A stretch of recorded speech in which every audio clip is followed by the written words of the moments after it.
Olá, minha gente, eu vim aqui para fazer um breve comentário sobre o filme Nefários.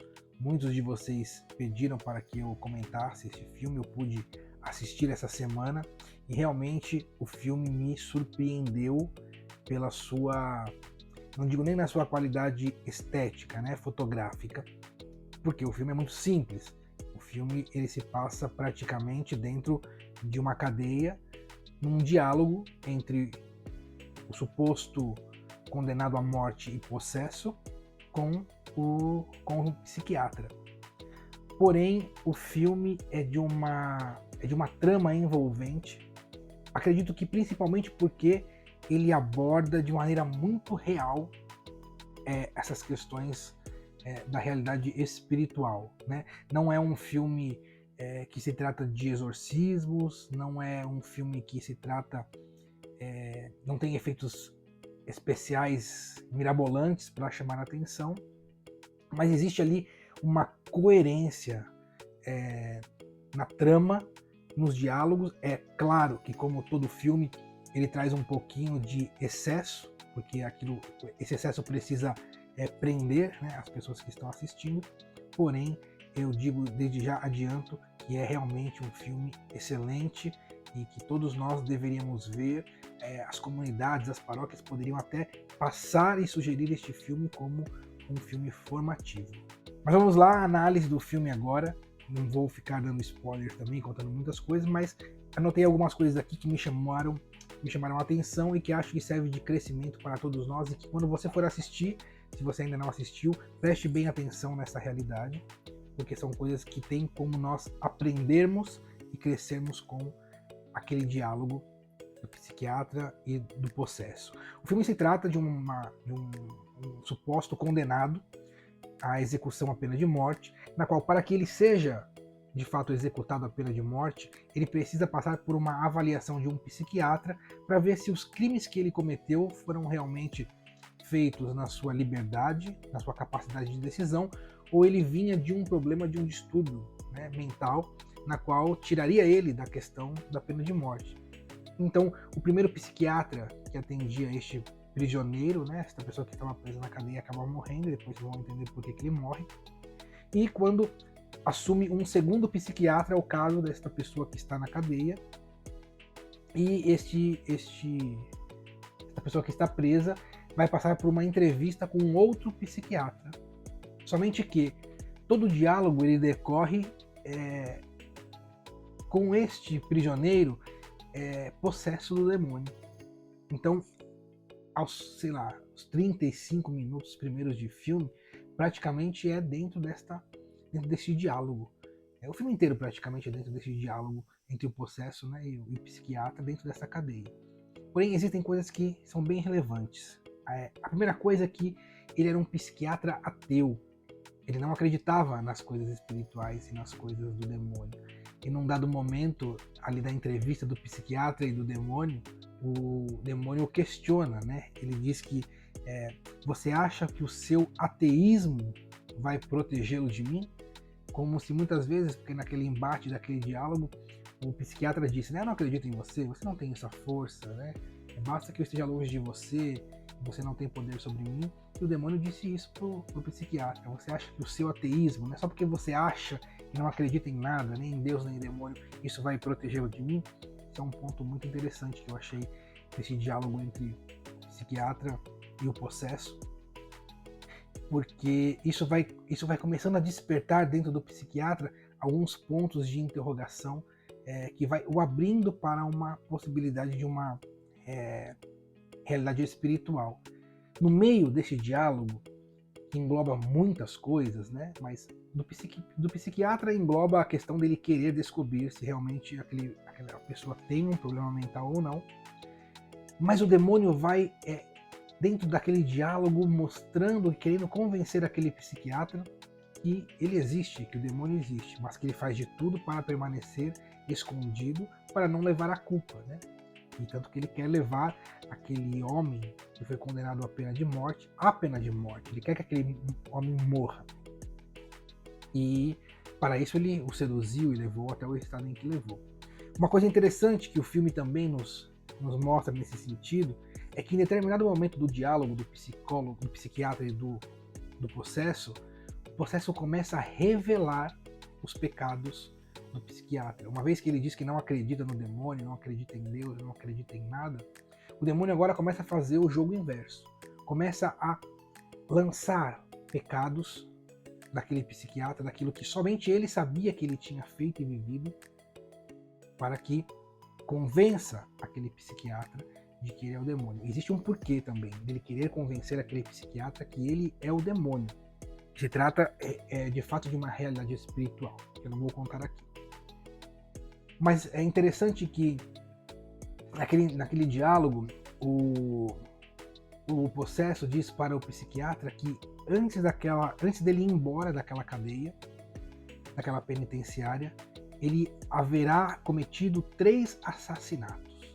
E naquele diálogo ele vai mostrando ao psiquiatra decisões que ele tomou na vida dele e que ele foi culpado pelo assassinato de tais pessoas. Inclusive, o psiquiatra, quando ele se dirige à penitenciária para fazer a entrevista com o possesso, o filme não mostra antes, mas mostra naquele exato momento.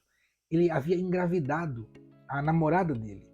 E naquele momento em que estava ocorrendo aquela entrevista, o demônio, o possesso, começa a revelar a ele que ele tinha incentivado aquelas mortes e que agora não haveria mais tempo, que aquelas crianças estariam descendo, né, ao fundo dos infernos e ele estaria lá recebendo elas de braços abertos.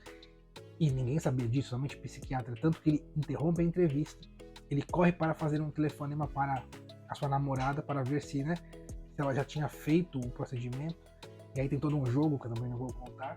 E ela já havia feito naquele exato momento na qual o possesso diz que estava recebendo aquela criança, e eram 2, ele diz.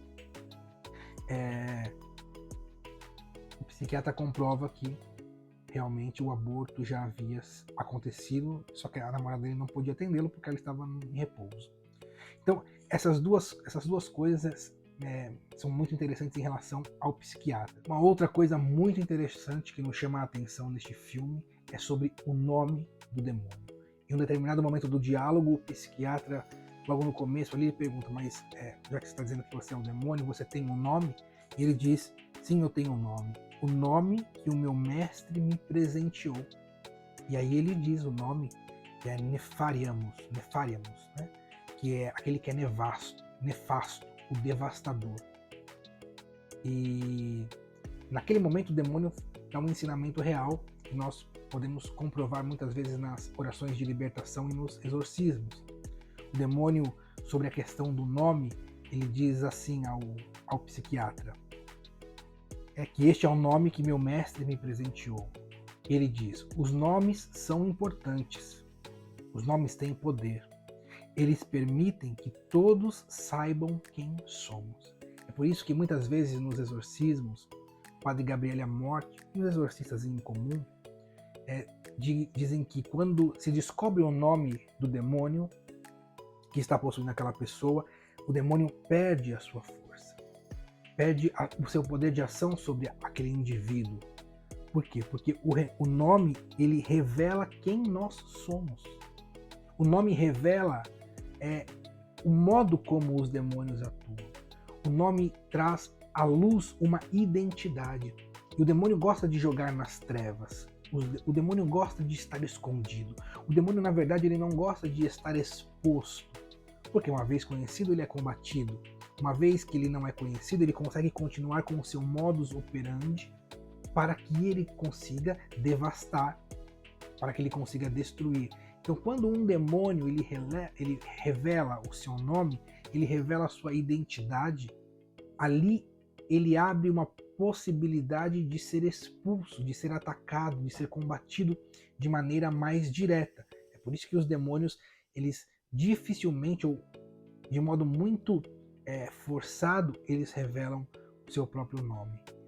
Isso nós conseguimos ver muito tranquilamente nas orações de libertação e na questão dos exorcismos, a questão do nome. Aqui vai mais algumas coisas interessantes, algumas frases assim jogadas que eu acho que são interessantes dentro do diálogo que aconteceu com o psiquiatra e o possesso. Em um dado momento, o possesso diz para o ateu, que era muito racional, né, queria trazer a coisa muito para a racionalidade, e o demônio diz para ele que eu sou o ser mais racional que você já conheceu. É verdade mesmo, né? O anjo tem um intelecto, liberdade, racionalidade, ainda que tenha se tornado demônio, essa capacidade inteligível ele continua e é infinitamente superior à nossa, né? Sobre esta racionalidade do demônio, chega um dado momento em que o demônio diz que ele tem paciência para saber o modo como operar, como fazer as pessoas caírem. E ele diz assim que não pense que nós não sabemos o que nós estamos fazendo, porque todas as vezes que nós agimos, nós sabemos muito bem como nós estamos agindo e onde nós queremos chegar. Exatamente comprovando esta racionalidade. Eu sou o ser mais racional que você já conheceu. Então sempre existe uma intencionalidade numa ação diabólica sobre o homem. Este aqui é a cereja do bolo da questão nós podemos dizer, da psicologia da tentação diabólica. O possesso diz assim ao psiquiatra: nós não podemos simplesmente possuir alguém. Nós precisamos de uma série de sims da pessoa para que o demônio possa possuí-la.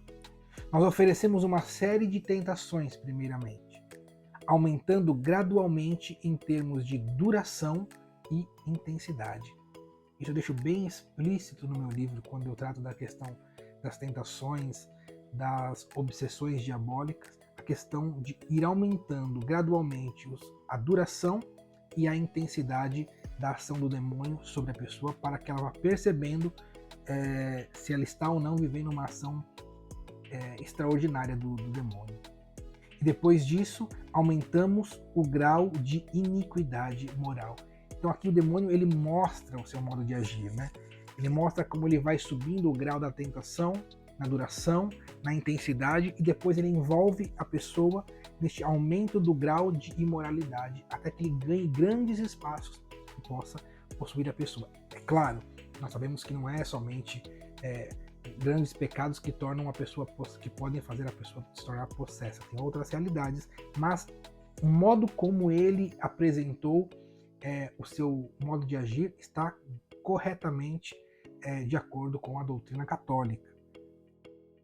E uma coisa que ele trouxe interessante, não é doutrina católica, né? Não faz parte dos ensinamentos do magistério da igreja, porém eu achei muito interessante quando ele apresenta isso. Ainda ele estava dizendo do modo dele agir nas pessoas, e ele disse que prefere, ou fica mais fácil deles agirem quando a pessoa não foi ainda batizada.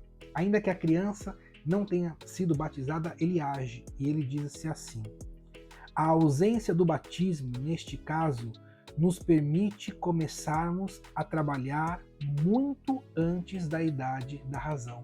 Olha só, aqui ele mostra o grau da importância do batismo ainda quando criança. Então, isso foge muito de muitas linhas protestantes, né? Que querem que a pessoa seja batizada depois que ela tenha a capacidade de escolher, não que os pais escolham por ela. Mas nesse diálogo, ele mostra esta face interessante. Não é uma doutrina da igreja, mas é algo de se pensar, né? A ausência do batismo, neste caso, nos permite começarmos a trabalhar muito antes da idade da razão. E ele vai dando exemplos das crianças que logo aos seus 3, 5, 7 anos, ele diz, começam a cometer pequenos delitos, pequenos furtos, vão se envolvendo com certas brincadeiras espíritas e vai conduzindo eles a um caminho extraviado da verdade, até que com o passar do tempo e com os acúmulos, essas pessoas que não foram batizadas estão introduzidas num caminho de imoralidade e de iniquidade. Então achei muito relevante essa questão do batismo que eles trouxeram no filme. Enfim, esse é um pouquinho do resumo aí que eu pude pegar do filme. Achei de fato um filme muito bom, Claro que tem os seus exageros, né? Eles dão uma de certa forma, um poder um pouco em excesso ao demônio no filme. Porém, eu acho que isso faz parte, né, da trama, da coisa, da história, do espetáculo cinematográfico que precisa existir. Porém, eu acho que esse filme é um dos filmes que mais abordam de maneira correta a questão do combate espiritual, da demonologia, da ação do demônio, o que ele pretende, o que ele quer. Então, recomendo a você, se puder, assista esse filme. Ainda não está em nenhuma plataforma, mas há arquivos aí espalhados pela internet, na qual você consegue assistir o filme. Dou uma nota alta a este filme, porque realmente vale a pena e serve de formação para cada um de nós. Então, filme Nefários, recomendo, e busque aí pela internet que certamente você vai achar e você não vai se arrepender de assistir. Deus abençoe você.